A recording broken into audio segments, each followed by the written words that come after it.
Le brame du cerf, vous l'entendrez bientôt retentir dans les forêts.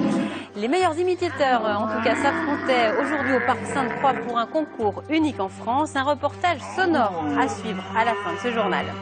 C'est bientôt la saison des amours et du brame du cerf, un brame que certains chasseurs imitent pour localiser l'animal qui se croit alors défié par un congénère.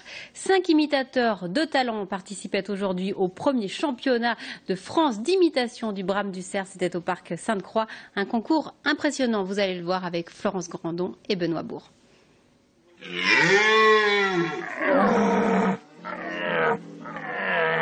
À cette période de l'année, le cerf commence son brame pour intimider les autres et devenir le cerf dominant. Les chasseurs sont alors à l'affût et limitent pour s'en rapprocher.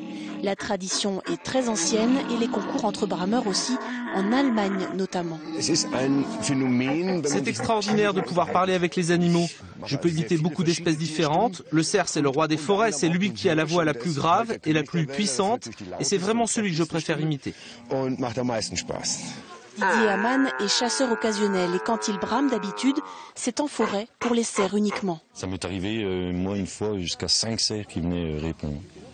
Ouais, c'est vraiment des moments, même sans avoir dans la tête le prélèvement, c'est vraiment quelque chose d'exceptionnel. Je ferai des kilomètres et des kilomètres pour aller entendre le brame. C'est la première fois qu'il brame en public et avec un appôt. Le jury est à l'affût pour juger à l'oreille le brame le plus ressemblant et quel que soit l'appôt utilisé. Merci jury. Numéro 5. Le premier meilleur brameur de France est donc lorrain. Il s'appelle Wolfgang Rick. Je suis très heureux. Je suis passionné de cerfs depuis toujours et puis je parle avec eux depuis des années et des années. Et puis ça m'a apparemment réussi, la preuve. Les 3 meilleurs brameurs iront dans quelques mois disputer le championnat d'Europe. Échauffement, entraînement, ça ne rigole plus. Les brameurs du dimanche sont devenus des bêtes de concours. Et avant de refermer ce journal,